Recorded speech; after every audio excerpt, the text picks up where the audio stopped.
Hi friends, Guru Purnima wishes எல்லாருக்கும். நான் இன்றைக்கி நாட்டு காய்கறிகளை மட்டும் வச்சு நான் பிசிபேலாபாத் பண்ண போகிறேன். அவரைக்காய், சேப்பங்கிழங்கு, வாழைக்காய், பூசணிக்காய், சவுச்சவ், தக்காளி இதெல்லாம் வச்சு பிசிபேலாபாத் ரெடி பண்ணிட்டுருக்கேன்.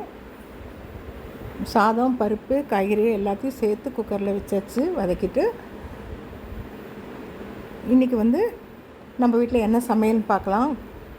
குரு பூர்ணிமா ஸ்பெஷல் என்னங்கிறத பார்க்கலாம். எல்லாம் முடிச்சுட்டு தான் நான் பூஜை பண்ணணும். இன்றைக்கி எங்கள் வீட்டில் பிசிபேலாபாத், சக்கரை பொங்கல், அப்பளம், பாப்புலர் அப்பளம் பொரிச்சிருக்கேன்.